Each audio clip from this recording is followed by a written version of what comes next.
we're seeing a lot more people coming here, setting up companies with the intention of moving here. That is the issue that we're facing. Not that there's no stock, I'll rephrase that, there's no quality stock. Yes. It's getting harder for buyers to find units that they want because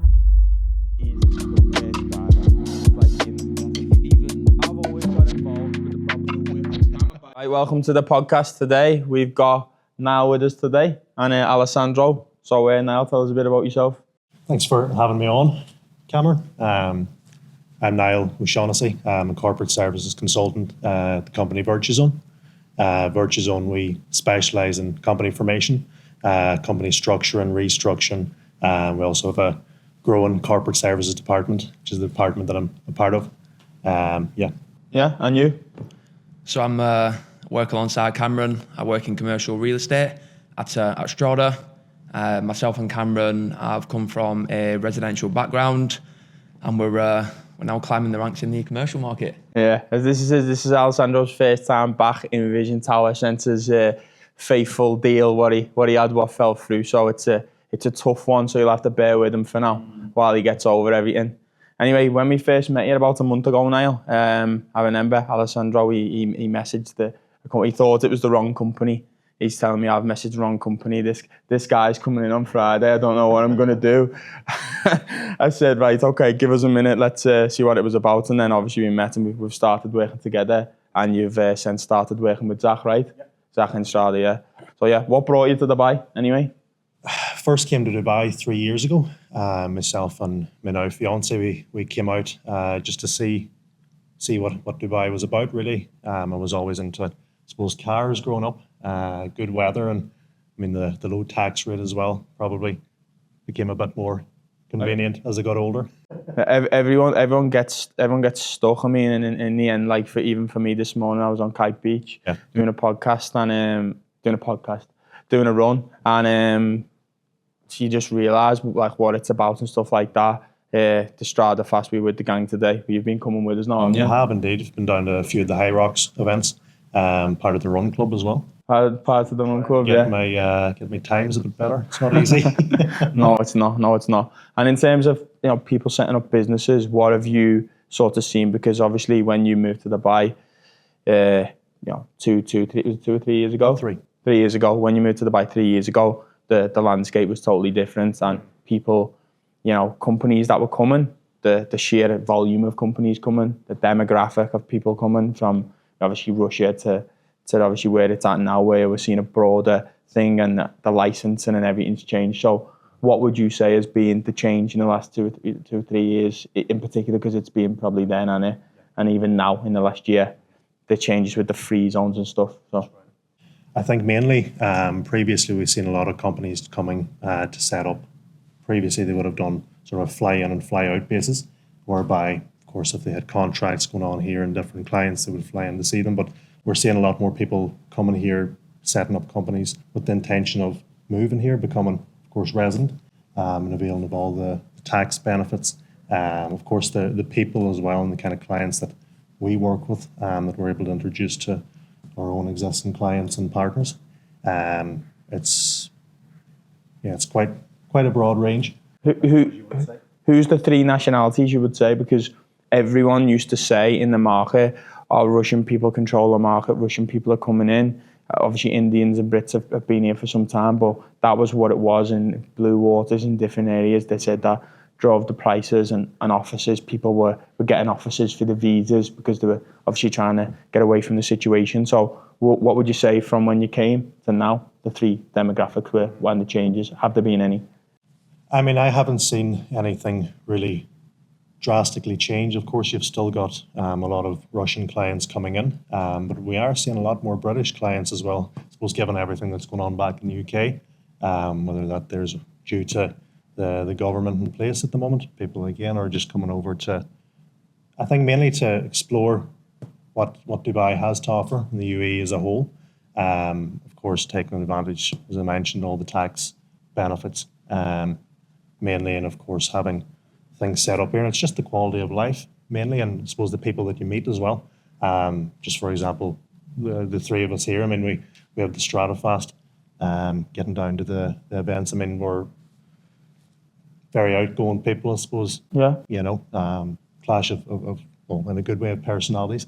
You meet the right people here as well, and I think that's what people are mainly looking for, is, you know, to have their own, let's say, tribe here, their own people. Well, I'll give you an example now, because I think last month they said Mexicans had obviously gone up like 10%. They were buying properties.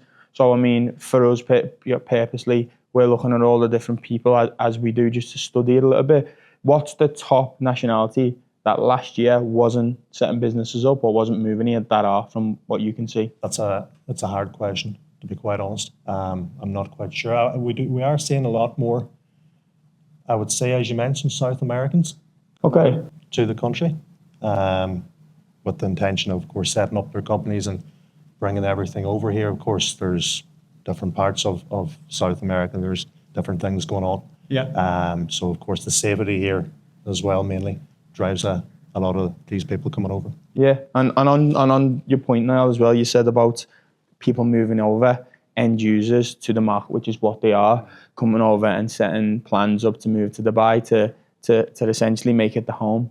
I think PayPal just announced that Dubai is going to be the head HQ for their company. And if you go along Media City, you see some of the biggest names. And if you go to DIFC, same. But this office that we're in particular is 5 million a year rent. 5.5. Before you look at the figure, you would be, if you've seen a picture, you'd be taken aback. But we can show you at the end the quality of the building, the quality of the fit out. And people can get confused sometimes, and I spoke about it on LinkedIn a couple of days ago. People can get confused between, well, I can buy something for this price, why would I rent for this price? But if you look at the quality, you wouldn't be able to do something like this without a serious amount of funds. And the office that Alessandro had, that he couldn't sell. Something like that. Yeah, something like that. No, but no, listen, he touched unlucky, but end users moving into Dubai, it's clear, paying 4.5 million to the FAV. Just to cut you off there, but going off of the stock itself, you're probably dealing with 400 to 500 companies every single month. As Cameron's just touched on them, there's no stock. That is the issue that we're facing. Not that there's no stock, I'll rephrase that. There's no quality stock. Yes. There's units every day that we can deal with. In the commercial market, you've got grade A, grade B, grade C. It's great buildings, but in terms of an office like this, grade A, that's the pinnacle of luxury. There's so few. There's a handful. I mean, correct me if I'm wrong, Cameron, but if you look in Business Bay at these high quality buildings, there's not much that touches this. I mean, I brought a client in on, was it last Friday, last Thursday? Yeah, and one Wednesday as well. And one Wednesday as well. They walked in the door. There's nothing that compares. That is the issue that we're facing as commercial brokers. You're dealing with the setups, but in terms of finding that HQ, because ultimately an office like this is a headquarters. Yeah. There's nothing like it in the market. I mean, I don't know if you disagree, but that is the number one issue that we are facing. We need more grade A supply, and there's more coming in the future. But with the demand and the number of companies that are coming into Dubai now, we need to meet that demand, and that is what we're struggling with. Yeah, listen, it's an ever-changing market. So a lot of the launches coming up now. I mean, look, Strada Fast is obviously being one of those things people have launched, and not to keep plugging it, but anybody wants to join, they're welcome to. It's an open community, but people are moving, and you see it's about lifestyle, and that's taken over now. So in the future, the demographics will change, and people will, call it a third space, fourth space. There's a girl in work, Haley, who does a page called the fourth space. That's what it's going to be, because people they want it an all-in-one. You want to come somewhere and get an all-in-one. But in terms of this, take a step back from where we're at now. The quality of this is, the next best I would say is Wanzabil, maybe one in Opus, but Wanzabil is a lot more expensive. Okay, the address is Wanzabil, but the quality of this compared to it, I don't understand why you can get double the space. It's premium quality, and yet it is for a big business who's going to have the headquarters here. But I mean, even just looking at it, as Alessandro's right, supply's gone down, and that there isn't much supply.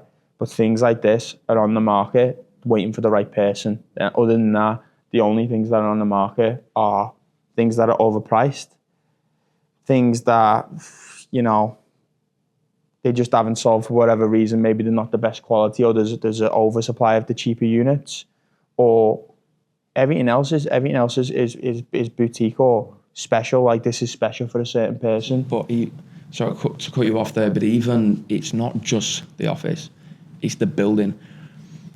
So when people are coming, like if you think an office like this, for example, it's going to be a big firm, big company. They've got the finances there to pay for it. For them, it's not just the office, it's everything. The people, typically they'll have people coming in from around the world to visit them, meetings, it's presentations. So it's Strada, where me and Cameron are, we're all about how we present, marketing, quality, the brand. So you look at this building from the minute you walk in, and correct me if I'm wrong, I don't believe it's the first time you've been in here. The reception itself, it's never overly busy.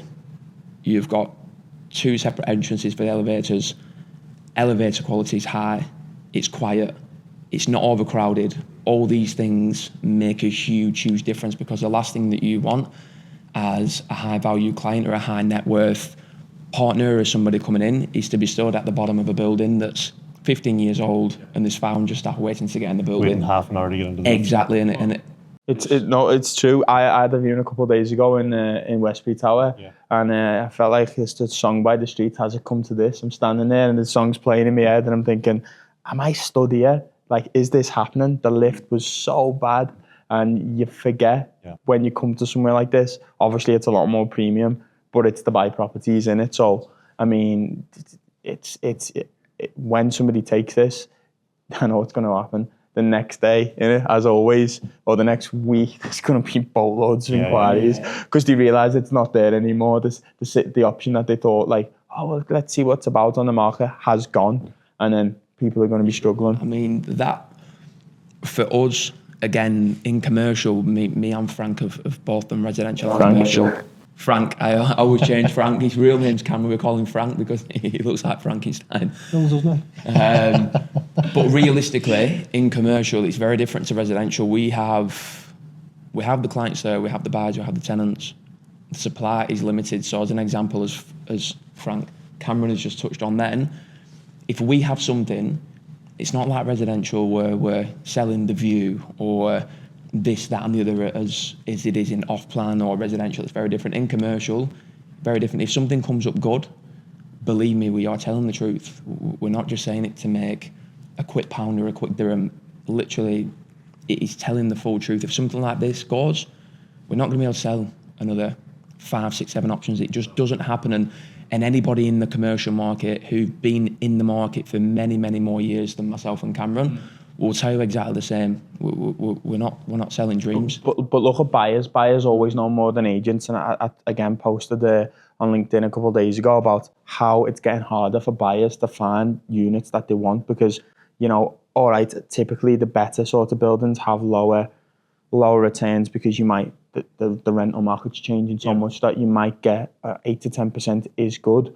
But, you know, these investors are used to seeing a lot more, because commercial in Dubai, you know, I think some of the older teams aren't even that old in the market, and it's a relatively new thing. People coming and going. Residential buyers are saying, right, I'm thinking about commercial. I'm thinking about investing, and all of a sudden it's blew up, and now everybody's onto it. So it is getting harder to find them deals, and unless you've got, you know, serious capital like these owners have, then, you know, you will find it harder to make a deal. But that is what it is. But just one more thing I wanted to touch on as well on top of that is the Maidan free zone and free zones in general. First of all, is there any more coming? Are they expanding? And there's an interesting thing with Maidan where you can get the NOC to rent an office in a mainland office. So talk more about free zones if you can, just quickly. Yeah, so when you mentioned about new free zones popping up, there likely will be a few more. I mean, a lot. Take, for example, Ajman free zone. In Ajman, it's maybe about an hour 15 drive from here, let's say. Depends who's driving. If it's him, it'll take him about 3 hours. He's the worst. I'm a bad driver, but I'm very erratic. He's the worst driver. it's like being Norris off Coronation Street or something like that when he's driving That's along. because Dubai have the safest roads in the world. Anyway, back to the free zone. Ajman free zone. It was something that wasn't really heard of up until, I would say, maybe the past year and a half. We're getting a lot more inquiries for it. It seems to be becoming a more popular area, especially when you've got, the likes of Ras Al Khaimah. You've got people going up that far, people like ourselves at the weekend to get away from the busyness of Dubai, I suppose. Raquez as well have their own free zone. So we had a guy in a couple of days ago, there's a new launch in Marjan. Yes. And that's going to be a bit of a hub. Now, Meydan, do you see Meydan growing to the extent? Because I know there's a couple of companies going to be launching there. Yeah. We can't, I don't know if I can plug it or not, but basically there's companies launching there. And it's interesting. We had a guy in when we first started commercial, and I'll never forget it. He's explaining, maybe he just wasn't very good, but he's explaining all the different free zones, and they all sounded very similar. So it's interesting. What are the benefits of the free zone? And talk more about Meydan, its benefits, because it's unique as a free zone. Meydan, mainly we get a lot of inquiries for Meydan because it is a Dubai-based free zone, and it's also quite affordable as well. I mean, for the license, I won't go on too much into pricing. It depends, of course, the number of visas that you're looking for and whatnot. We can touch base on that after. It gives you a Dubai-based visa, Dubai-based office address. Now, some people may prefer a Dubai-based address or office address. Could be down to a vanity thing. When you look at other free zones, maybe outside Dubai, such as I mentioned, Raquez and Ajman free zone, gives it a bit more credibility as well. Yeah, no, it's the point's definitely taken. It's just interesting because we get people and we know the market, we know like what's going on, but we just sometimes you wonder because of the way they're popping up and understanding the costs. That's obviously why we go to you or whatever with that. But just for like an investor who's in the UK now, I guess it's just important for them to know, first of all, what a free zone is and what the different ones are. I mean, I know they can go into detail, but So if you, my colleague Reese, he always mentions and he refers to it like a chocolate chip cookie. Okay. So you've got the cookie being the mainland of Dubai or the UAE as a whole, and then you've got the chocolate chips, where they're sure the different free zones.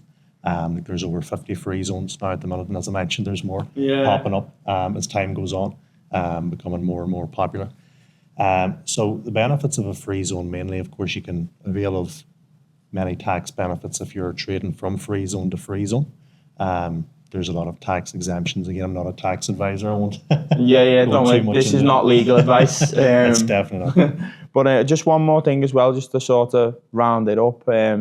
We've been going together for about, not literally, but we've been working together for about a month now, and I guess it's just a recap for us coming up from Q1. How's your Q1 been personally? Good, busy. With numbers wise, our team, for example, take the corporate services team, we're ever growing now.